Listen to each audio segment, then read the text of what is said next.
Hola queridos amigos, les damos la bienvenida a este su programa No tengas miedo. Como ya lo habíamos dicho en nuestro anterior programa sobre la pasión de la Iglesia Católica, quienes no hayan visto este programa los invito a ver la descripción del que estamos realizando hoy y ahí encontrarán el link para ver cuál es la primera parte del tema que vamos a hablar hoy. Hoy vamos a hablar acerca de la comunión de mano y de pie, la comunión en la mano y de pie. Este es nuestro tema de hoy y quiero iniciar este programa con una noticia que hace pocos días sucedió aquí en una diócesis de Argentina, exactamente en la diócesis de San Rafael, y dice lo siguiente. Esto ocurrió más o menos el 27 de julio de 2020. Por negarse a dar la comunión en la mano, cierra el seminario de San Rafael. El Centro de Formación Católico Santa María, Madre de Dios, cerrará sus puertas a fin de año, cuando finalice el ciclo lectivo. Por decisión del Vaticano, reubicarán a los seminaristas. La disputa que comenzó en la diócesis de San Rafael, junto con el retorno de la celebración de la misa el 13 de junio en medio del aislamiento social por el coronavirus, pero con la premisa de suministrar la comunión únicamente en la mano, generó un revuelo de tal magnitud en el clero y la feligresía que terminó por explotar, pero en el lugar menos pensado, en el cierre del seminario diocesano de San Rafael.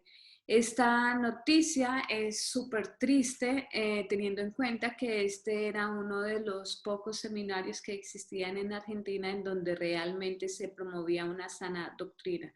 Al parecer los seminaristas tampoco quisieron recibir la comunión en la mano y pues obviamente han tachado a todo el mundo de desobediente, incluyendo feligreses, sacerdotes, seminaristas.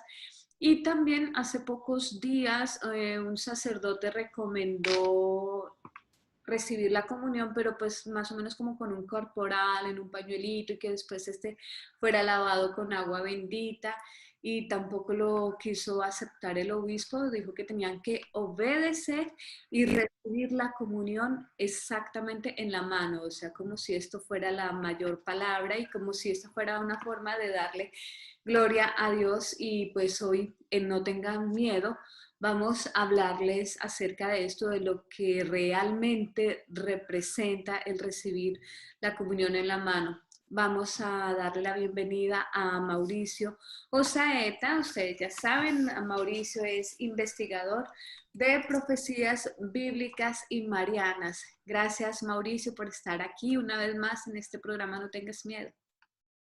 Hola, muy buenas tardes, Ana Beatriz. Encantado siempre de acompañarte desde la ciudad de Medellín, en Colombia. Muy triste la noticia que nos compartiste y me recuerda eso, uno de los fragmentos que leímos en el programa anterior de la profecía de San Francisco de Asís, que decía: aquellos que preserven su fervor y se adhieran a la virtud con amor y celo por la verdad, han de sufrir injurias y persecuciones, serán considerados como rebeldes y cismáticos. Esto es lo que les pasó a estos fieles seminaristas, ¿no? Por permanecer fieles en la virtud, en la verdad y en su celo por el Evangelio y por amor a Cristo, pues están siendo perseguidos. Y esto se está repitiendo cada vez más en muchas partes del mundo. Y todo esto demuestra también parte de lo que hablábamos en el programa anterior, y es que ya se está viviendo la pasión de la Iglesia Católica. Así es. Creo que hay muchas personas, incluyendo sacerdotes y obispos, que desafortunadamente aún no conocen cuáles son las razones y por qué es pecado comulgar en la mano.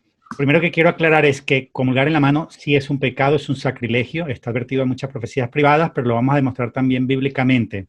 En cambio, comulgar de pie no es un pecado, es solamente una falta, es decir, la forma de vida de comulgar por reverencia al Santísimo Sacramento del altar, por reverencia al Santo de Dios que estamos comulgando, porque somos nadie ni nada ante Dios, no somos dignos de recibirle, pues la manera como siempre estableció la iglesia, como se debe recibir, es de rodillas, es la manera correcta.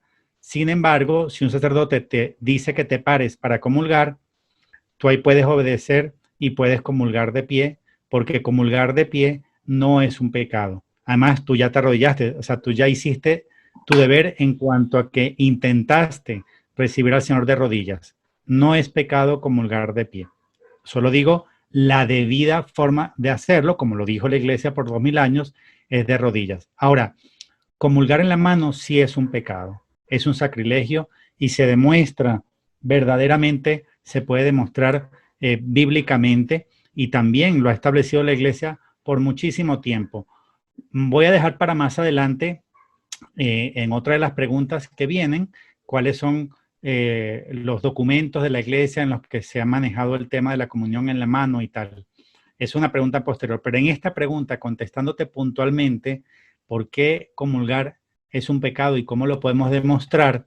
Hay muchas citas bíblicas que Jesús nos explica, Él como Maestro, como Señor, nos explica dentro del contexto de la devoción de la preciosísima sangre de Nigeria. Me refiero a esta devoción, la devoción dada a Bernabé, donde Jesús como Maestro nos explica las Sagradas Escrituras, como lo hizo con los discípulos de Maús, que dice la Biblia, les explicaba las Escrituras y después partía para ellos el pan. A ver, voy a mencionar solamente 4 o 5 rápidamente.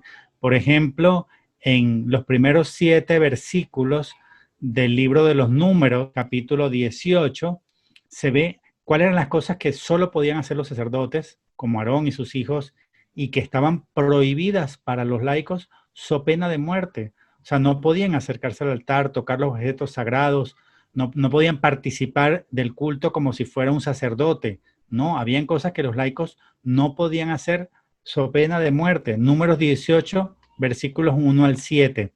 Hay otro caso interesante que es el del rey Osías. Ese lo vemos en Segunda Crónica, capítulo 26, versículos del 3 al 21.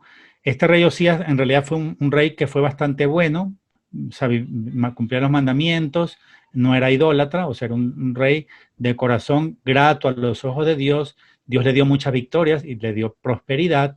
Lamentablemente se llenó de soberbia al final de su vida y se puso a hacer cosas que no le corresponde a una persona que no fuera sacerdote, ¿no? Como era rey, dijo, yo hago lo que quiero, agarró el incenciario y se fue a entrar en el Santo de los Santos, donde solamente podía entrar el sumo sacerdote una vez al año.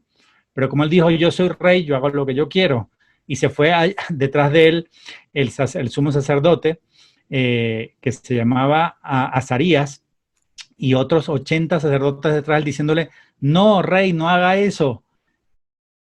Y con el incenciario en la mano, o sea, tomando una labor sacerdotal que no le correspondía, le salió lepra inmediatamente en la frente. Y el pobre rey Osías le aplicaron la ley de los leprosos. O sea, lo sacaron de la ciudad y lo mandaron a morir con los leprosos. Y su hijo tomó el poder, tomó la sucesión del trono. Esto le pasó por hacer algo que no le corresponden a los sacerdotes. Y Jesús nos explica que si al rey Osías le pasó eso, imagínense hoy en día cuando lo que se está manejando no es un arca de la alianza o el santo de los santos del templo de Salomón, sino es verdad, en este caso la tienda del encuentro de Aarón, sino que es la Eucaristía. Es decir, lo profanado es mucho más que la profanación de Osías. El otro ejemplo que podemos poner es en 1 Samuel capítulo 5, en los versículos del 6 al 12, se ve que cuando el arca de alianza estuvo en tierra filistea, estuvo en 5 ciudades, causó toda clase de males a ellos, ¿no? Se enfermaba la gente, le salían tumores, se morían los hombres, los niños se enfermaban, una desgracia hasta que dijeron, devolvamos el arca de la alianza al pueblo israelita porque si no nos vamos a morir todos. Claro, lo que nos dice Jesús como maestro, como pedagogo, enseñándonos, es que si eso es mala manipulación del arca de la alianza, qué peor va a ser la mala manipulación de la Eucaristía, porque el arca de la alianza no tenía dentro a Dios, solo tenía las varas de Aarón, las tablas de la ley y el maná. En cambio, la Eucaristía es el cuerpo y la sangre de Cristo. Luego está el ejemplo de 1 de Samuel 6, de los versículos 10 al 19, cuando el Arca de la Alianza la mandan de vuelta a los israelitas, no se atrevieron a ir con ellos porque iban a morir, la amarraron en un carruaje con 2 bueyes y los bueyes solos regresaron al pueblo más cercano. Obviamente no fueron solos, un buey no sabe para dónde va, sino que la alianza guiaron a los bueyes hasta Bet-Semes. Y cuando llegaron a Bet-Semes, como no había ningún sacerdote por ahí, no había ningún jefe para regañarlos, pues dijeron, vamos a ver adentro del arca, vamos a ver qué hay, agarrar y tocar. Pues esos 70 hombres de Bet-Semes se murieron, no debían porque tenían las manos consagradas, no tenían las manos sacerdotales, y se murieron. Y la enseñanza de Jesús es, si eso le pasó a esos hombres por tocar los objetos dentro del arca de la alianza, ¿qué no le va a pasar a los hombres que tocan la Eucaristía sin tener las manos consagradas? Luego está el ejemplo de Usa en Primera de Crónicas, capítulo 13, versículos 3 al. David iba con sus cantos, con su arpa, y el pueblo en procesión, y en alguna curva el arca iba como que se caía, y Usa, para que no se cayera, la sostuvo, ¿no? Evitó la caída, pero cayó muerto. ¡Qué terrible! Así tuvo que aprender. Eso tuvo que ser para que David entendiera que el arca de la alianza solo podía ser llevada por sacerdotes. Dios no es que quería que muriera Usa, no era una especie de castigo, era una lección para David. Y a partir de ahí fue que David dijo, solamente los sacerdotes a partir de ahora van a transportar el arca de la alianza y manipularla. Claro, tuvo que morir un hombre para que aprendieran la lección. Lo que nos dice a nosotros Jesús es, si eso le pasó a Usa, ¿qué no le puede pasar al que manipule la Eucaristía? Porque la Eucaristía es mucho más que el arca de la alianza.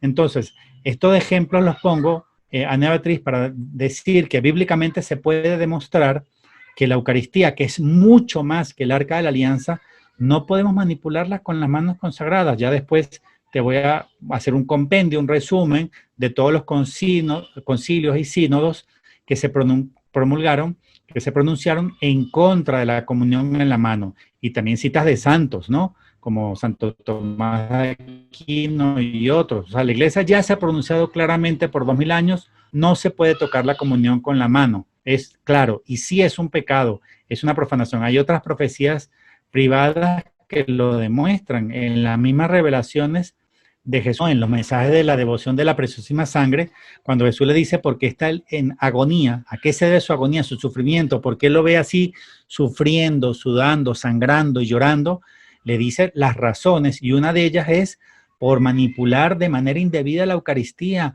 por ser repartidas por manos no consagradas, porque los hombres lo reciben en la mano sin tener sus manos consagradas. Dice que nuestras manos son infinitamente indignas de recibirle.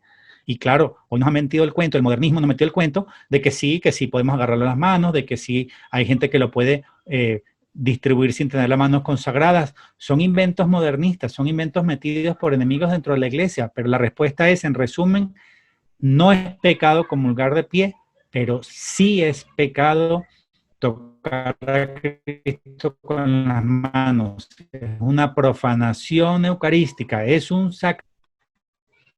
Así es, Mauricio. También te comparto que en una homilía, un sacerdote que también desafortunadamente está siendo muy atacado, él nos daba un ejemplo de cómo los musulmanes, antes de tocar el Corán, que es el libro más sagrado para ellos, obviamente es un libro sagrado, ellos antes de tocarlo, antes de cogerlo, tienen que lavarse la cara, se lavan las manos y después ahí sí lo abren. Entonces, si eso es solamente con un libro, que aparte de que eso, o sea, es como para nosotros la Biblia, si esto lo hacen los musulmanes con estas escrituras, o sea, ¿cómo no nosotros tener una reverencia realmente con lo que representa para nosotros Jesús? O sea, Jesús está realmente vivo en la Eucaristía y es tan triste ver cómo sacerdotes, y vuelvo a poner el caso de mi padre que cuando fue a comulgar por no recibir la comunión en la mano, mi papá le dijo al sacerdote, no, tengo las manos sucias. Y el sacerdote le dijo, no importa, póngala. Le entregó la comunión, así se la puso prácticamente obligado en la mano. Entonces da mucho dolor de ver cómo otras personas sí tienen este recelo, este respeto hacia algo que se puede tocar, que es tangible, y cómo nosotros no podemos tener este respeto hacia Jesús Eucaristía. Pero bueno, Mauricio, nos has prometido también hablar acerca de qué dice la Iglesia Católica sobre cómo se debe comulgar, especialmente qué ha dicho en los concilios, en los sínodos, en las encíclicas papales, y qué dicen también los santos de la Iglesia.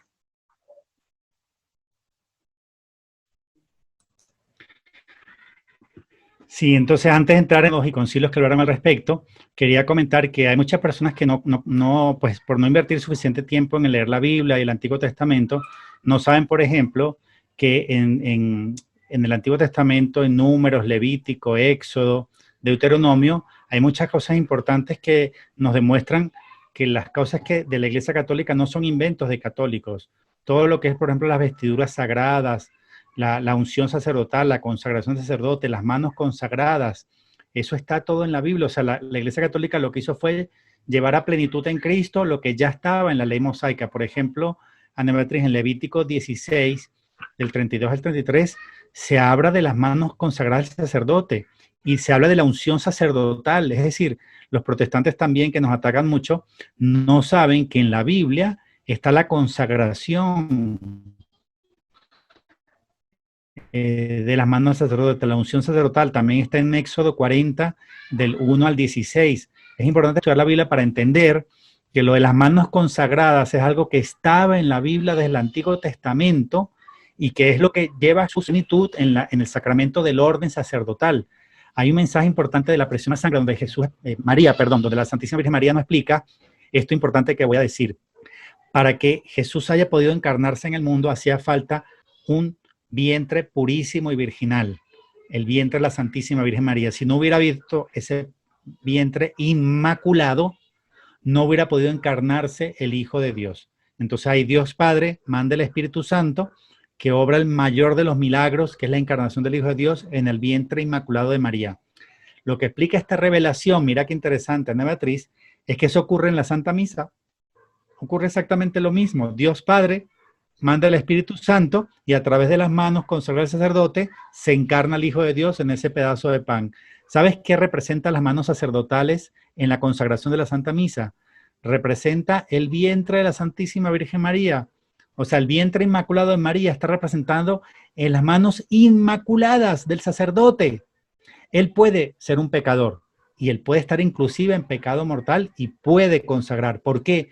Porque aunque sea pecador, y todos lo somos, y aunque estuviera en pecado mortal, sus manos son inmaculadas y por eso se puede llevar a cabo en la Santa Misa el mismo misterio de la encarnación del Hijo de Dios, que se repite de otra manera en la Santa Misa, pero a través del mismo misterio. Hace falta algo inmaculado, son las manos consagradas del sacerdote. Por eso hay que entender lo que valen las manos de un sacerdote, Ana Beatriz, es impresionante. Y por eso hay que entender que solo ellas son inmaculadas y pueden tocar el cuerpo santísimo de Cristo. Ahora, tu pregunta fue, ¿qué ha dicho la Iglesia Católica con respecto a la comunión en la mano? Así es. Entonces, yo voy a hacer un screen share para compartir una pequeñita presentación que preparé aquí con unas poquitas láminas para explicar un poco durante los primeros 2000 años de la Iglesia Católica, es decir, antes de que se infiltrara el comunismo y la masonería eclesiástica, y antes de que nos invadiera la fe protestante, por 2000 años la Iglesia Católica dijo, no se puede comulgar en la mano. Comencemos, por ejemplo, con el Concilio de Zaragoza, en el año 380. Ordenó la excomunión a quien reciba la Sagrada Comunión en la mano. En el Sínodo de Roma, año 404, celebrado bajo el Papa Inocencio, se impuso la comunión en la lengua. El Papa San León el Grande, en su sermón quinto, el Santísimo Sacramento debe recibirse en la lengua. El Sínodo de Rouen, del 649 al 653, prohíbe la comunión en la mano y después el importante Concilio de Trento, que fue de 1545 al 1563, que fue de carácter dogmático, mantuvo las mismas prohibiciones, es decir, mantuvo la prohibición de agarrar el Señor en la mano. Entonces, la iglesia no se equivocó, Ana Beatriz. Si la iglesia dijo por tantos siglos que no se puede comulgar en la mano, la iglesia infaliblemente estaba diciéndonos la verdad. No se puede.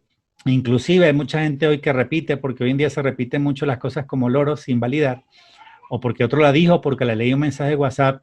Hay mucha gente que dice, no, es que en el Concilio Vaticano II se permitió la comunión en la mano. No, no es verdad. No lo sigamos repitiendo. Si alguien lo quiere afirmar, tiene que demostrarlo. Si alguien lo afirma, tiene que mostrar el documento del Concilio Vaticano II donde dice que se puede comulgar en la mano.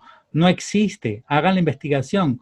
El Concilio Vaticano II no permitió la comunión en la mano. Eso vino después y lo voy a explicar después.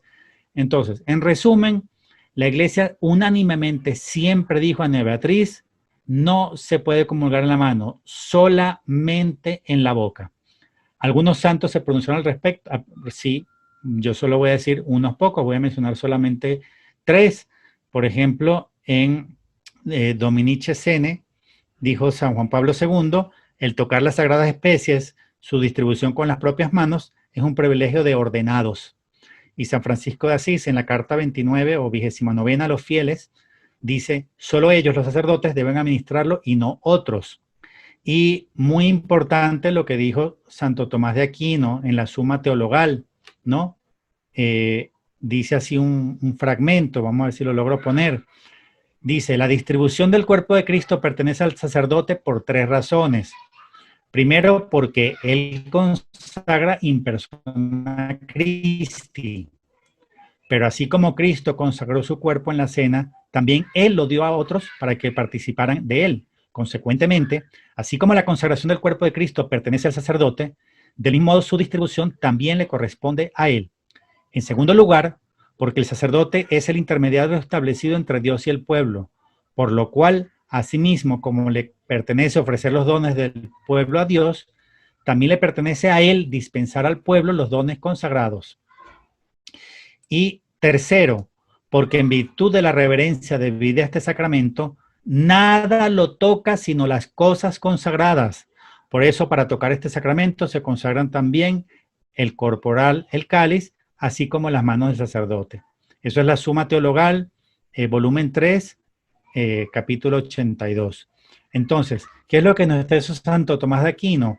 Solamente lo consagrado, que son las manos del sacerdote, el cáliz y el corporal. Más nada lo puede tocar.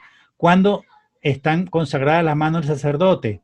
Cuando el obispo, un obispo verdadero con sucesión apostólica, impone las manos sobre el sacerdote y establece o lleva a cabo el sacramento del orden sacerdotal, que sabemos que se establece en 3 grados, diaconal, presbiterial y episcopal. En todos esos grados se establece el sacramento del orden y un diácono debidamente ordenado episcopalmente como diácono sí puede distribuir la comunión.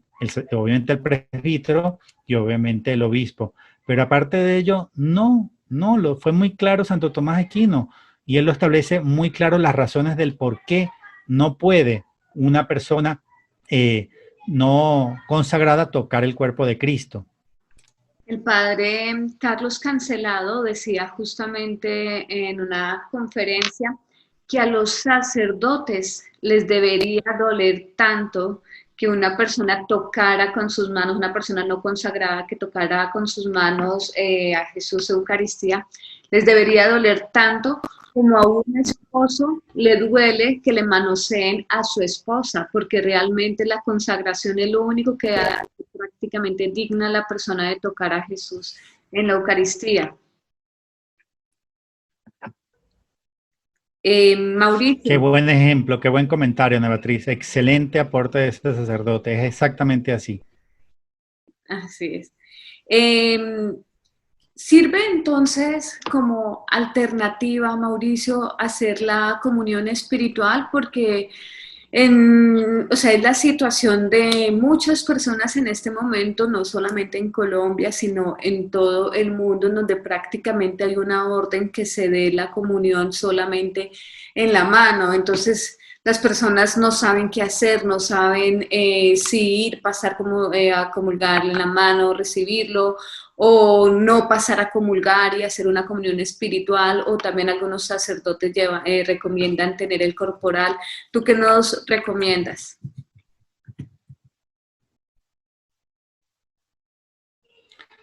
No hay ninguna alternativa a la comunión en la boca. Me refiero físicamente hablando. O sea, eso que llevar un pañito, un corporal, un no sé qué, no, no hay. No hay ninguna, porque eso es como el ejemplo que ponía el sacerdote, ¿no? Entregar la comunión en la mano es como entregar tu mujer a otro. Entonces tú no vas a poner unas condiciones favorables para entregar tu mujer al vecino. No, no hay condiciones favorables. Tu mujer es tu mujer, punto. Entonces, no hay alternativa para la comunión en la boca. No la hay. Quiero decir, no hay una alternativa físicamente hablando. Entonces, si el sacerdote no te quiere dar la comunión en la boca, lo que uno tiene que hacer es regresar al asiento y hacer la comunión espiritual. ¿Por qué? Porque es mucho más provechoso para el alma una comunión espiritual hecha con verdadero fervor y devoción, porque Cristo verdaderamente viene a ti en la comunión espiritual y tú lo alabas y lo adoras un ratito por haber venido a ti, le está dando gloria a Dios y está dando un buen ejemplo a los demás. Yo no estoy dispuesto a flagelar a Cristo. Yo no estoy dispuesto a lacerar su espalda ya destrozada. Está dando un ejemplo, está dando testimonio, estás defendiendo a Cristo y Cristo viene gozoso a tu alma a morar en ti por haber tenido ese acto de valentía de no haberlo acogido con las manos. Entonces, si bien nunca una comunión espiritual va a reemplazar una comunión física, por supuesto que no, obviamente, pero entre comulgar en la mano y comunión espiritual, ¿qué es más provechoso para el alma? Definitivamente, Beatriz, es más provechoso para el alma la comunión espiritual. ¿Por qué no estás pecando? Ahí no hay sacrilegio. En cambio, si para obedecer supuestamente al párroco recibes la comunión en la mano y comulgas, crees que estás haciendo un bien y lo que estás haciendo es un mal.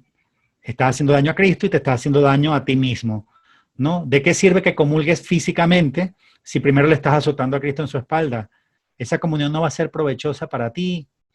Entonces, entre la comunión espiritual y una comunión sacrílega o profana, es mejor la comunión espiritual. Uno siempre debe intentar comulgar de rodillas y en la boca. Uno se arrodilla y abre la boca.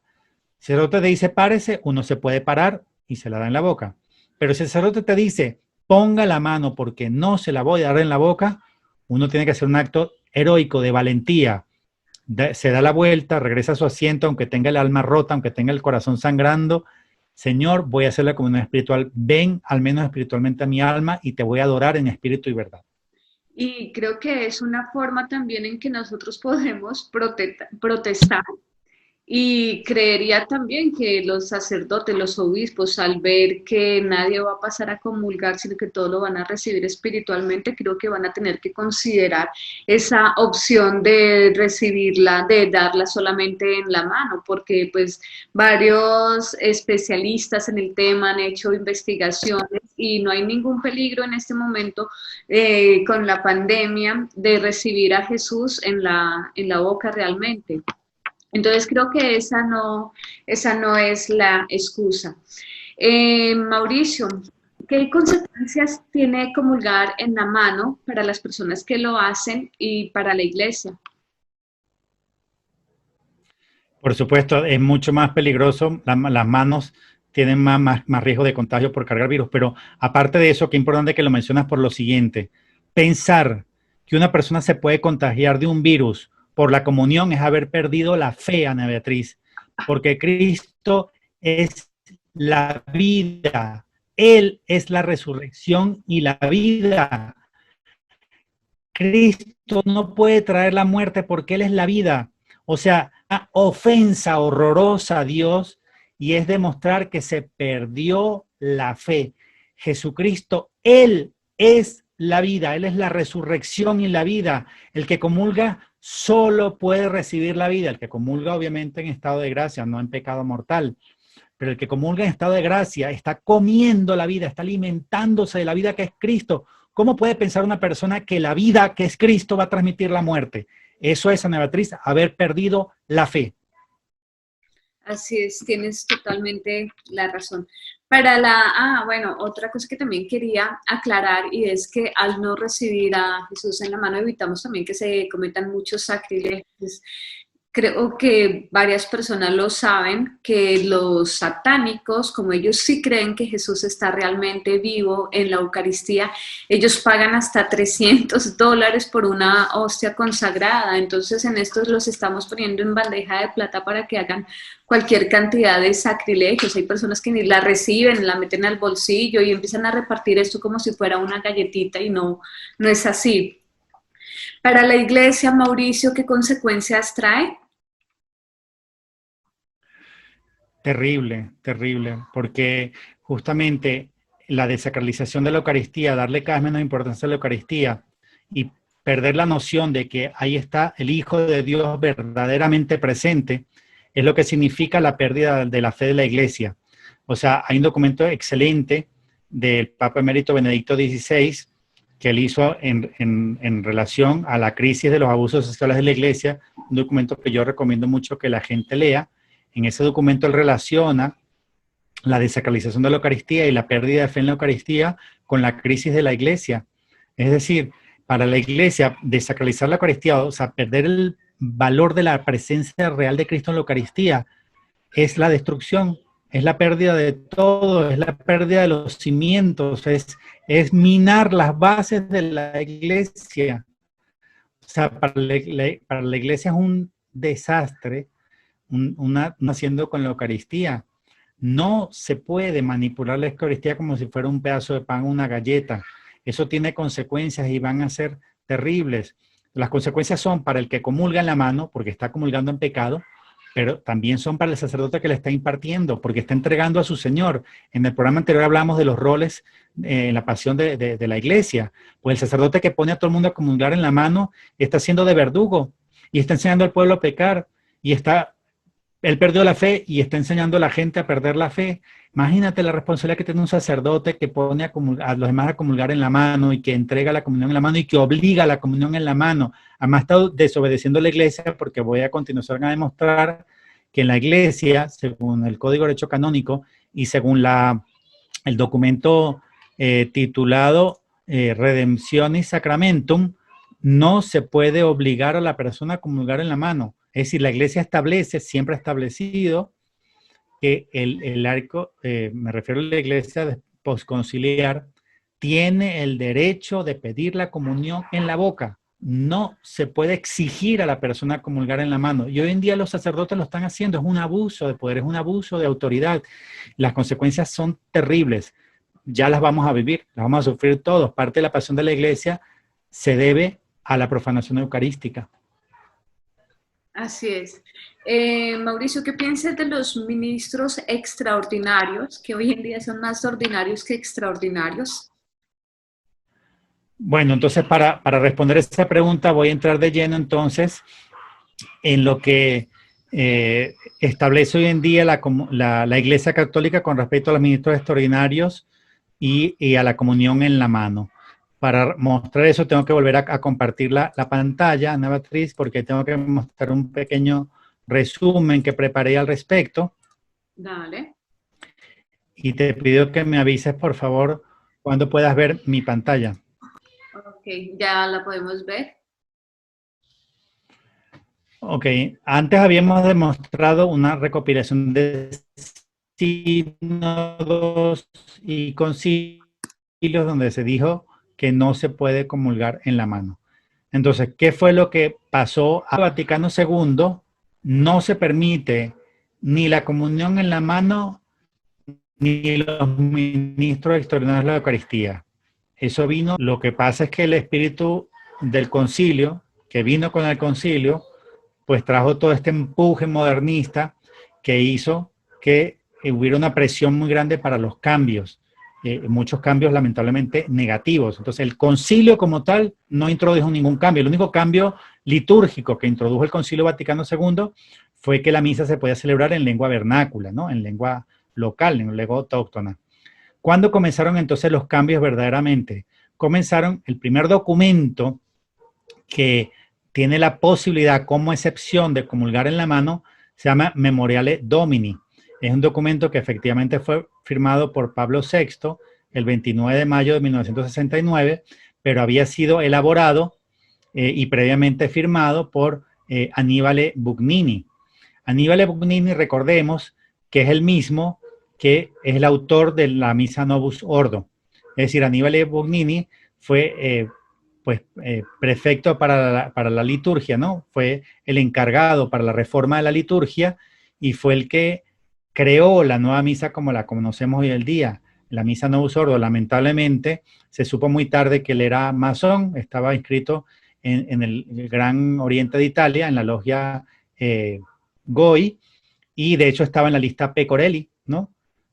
Pecorelli, que lo mataron por publicar su lista, y tenía en su lista, pues también había algunos cardenales y obispos, y Annibale Bugnini estaba. Por cierto, el mismo padre Gobi confirmó, a un sacerdote amigo mío, confirmó que Annibale Bugnini era masón. Pues este mismo que fue el que le pegó ese golpe mortal a la misa tradicional e introdujo la misma Novus Ordo, fue el mismo que presionó a Pablo VI para introducir la comunión en la mano, pero de una manera sutil. ¿Cómo suelen entrar las cosas difíciles? Poco a poco y por fases para que el pueblo se las trague. Por ejemplo, ¿cómo entra el aborto? El aborto no entra general. El aborto en los países comienza con excepciones. No solamente si el niño viene mal formado, si la mujer fue violada, así siempre con excepciones. Y antes de que te des cuenta, en pocos años ya es gratuito, legal, y ya las niñas se lo pueden hacer en Europa sin el consentimiento de los padres, etcétera, etcétera. Aquí fue algo similar, Ana Beatriz.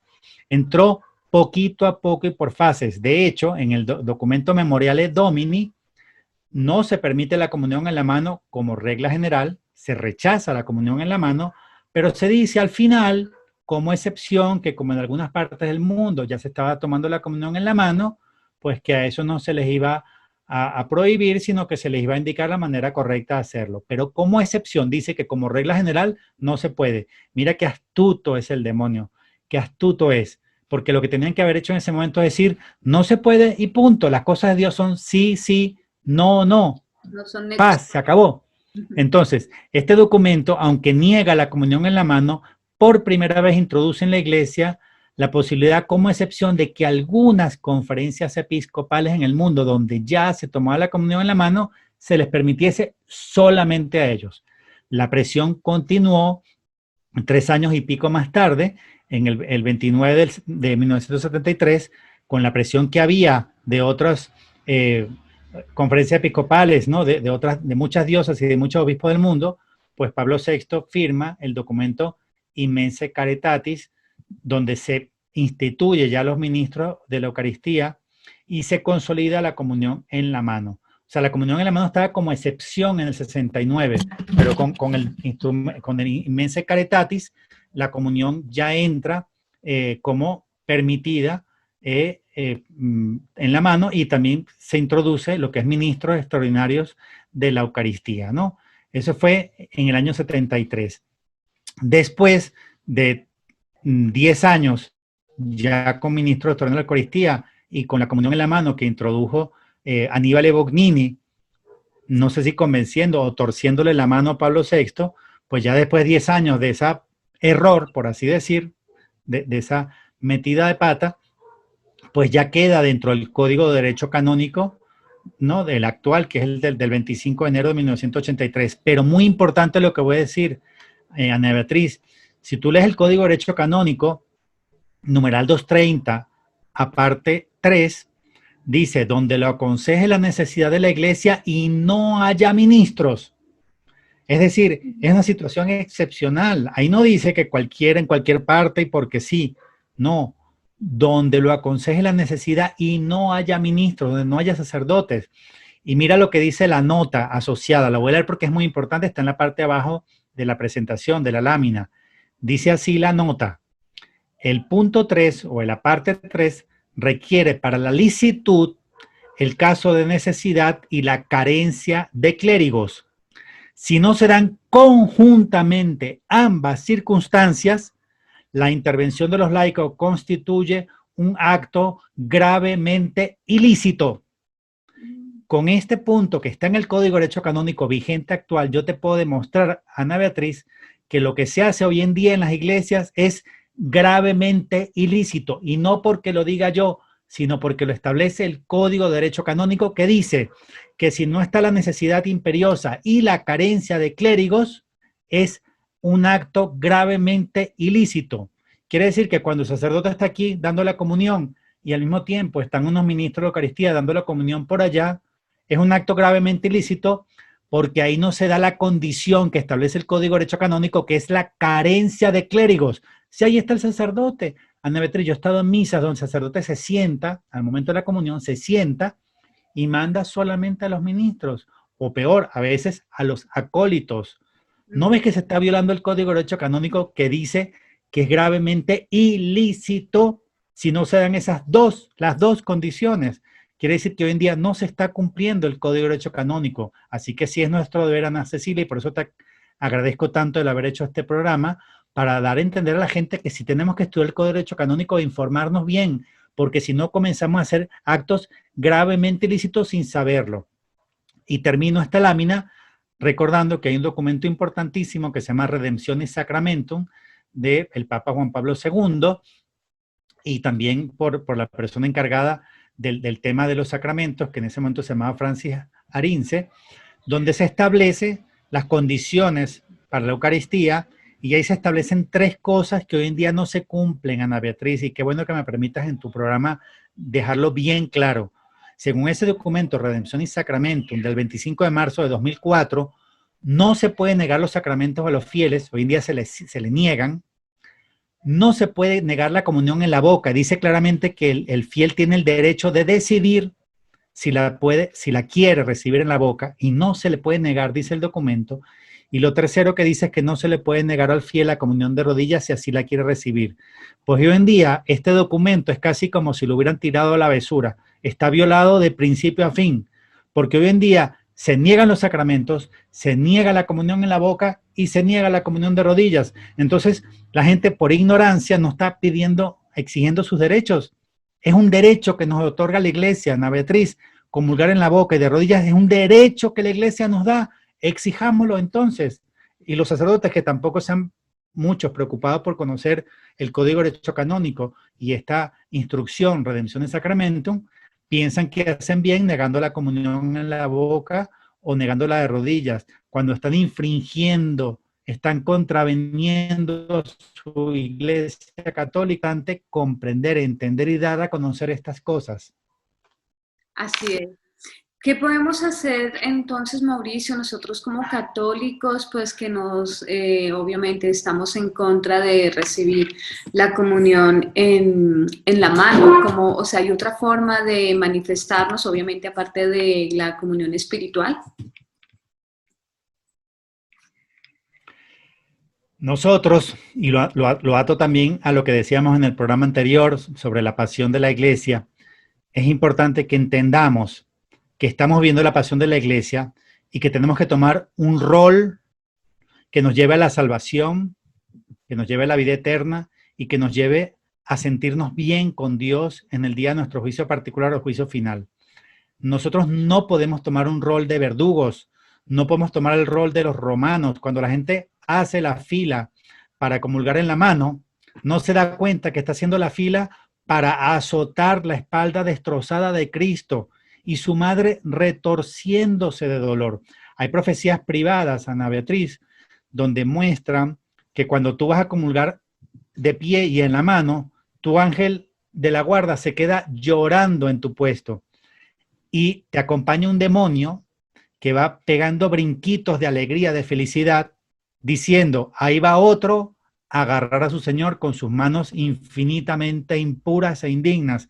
Cuando comulgamos en la mano, nuestro ángel de la guarda llora, María se retuerce de dolor y el demonio da brinquitos de alegría, va celebrando otra profanación eucarística. Entonces, para responder a tu pregunta, ¿Qué tenemos que hacer nosotros ante la pasión de Cristo?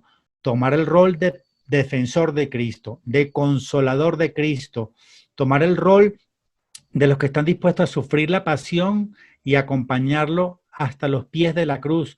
Enseñar a nuestros hermanos que no se puede comulgar en la mano, que es un sacrilegio, una profanación eucarística. Enseñarle también a los sacerdotes, enseñarles el código de derecho canónico, la instrucción, redención y sacramentum, explicarles las cosas que tal vez no las conocen, pues explicárselas amorosamente a nuestros sacerdotes para que las conozcan y no sigan haciendo de traidores, de Judas o de verdugos. O sea, nuestro rol es el defender a Cristo. Ana Beatriz, y con esto ya cierro. El día que nos encontremos cara a cara con el único justo juez universal que es Jesucristo, ¿qué es lo que le vamos a decir a Dios? Ay, yo lo hice porque me decían, es que a mí me convencieron. Ay, es que yo no sabía. Yo te flagelé, Señor, pero es que yo no entendía que te estaba flagelando. No, eso no es lo que le vamos a decir a Cristo ese día. Lo que queremos decirle a Cristo es, Señor, yo te defendí lo más que pude. Yo enseñé a mis hermanos hasta donde pude a comulgar en la mano, a no comulgar en pecado, a no cometer ese sacrilegio. O sea, lo que tenemos que tener es un rol activo de defensa de Cristo, de defensa de la verdad, de defensa de la Eucaristía.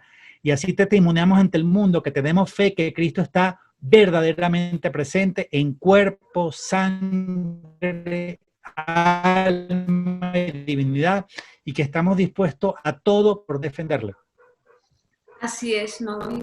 Bueno, pues muchas gracias por compartirnos una vez más tu conocimiento, tus investigaciones. Gracias por estar aquí en No Tengas Miedo. A ustedes, queridos seguidores, los invito, si no lo han hecho, a realizar su suscripción. Es muy fácil, se suscriben, activan la campanita y de esta forma, cada vez que tengamos un programa nuevo, van a recibir la notificación. Agradecerles también a ustedes por estar presentes en este programa y a ti, Mauricio, también. Gracias. Y esperamos tenerte en un próximo programa con otro tema. Muchas gracias, Ana Beatriz. Gracias por invitarme. Seamos consoladores de Cristo. Aquí siempre lo tengo detrás. Nuestro Señor sangra, suda, llora por nuestros pecados, por nuestra maldad, pero también a veces por nuestra falta de conocimiento. Entonces, seamos Verónicas de nuestro tiempo. Enjuguemos el rostro de Cristo, limpiemos su rostro, quitemos de él su corona de espinas, siendo valientes defensores de la Eucaristía, de la comunión en la boca y de la comunión de rodillas. Y con eso le daremos un poquito de consuelo a nuestro Señor. Eso será lo que más nos va a alegrar el día de nuestra muerte o de nuestro juicio particular. Dios te bendiga a ti y a todos los que te escuchan.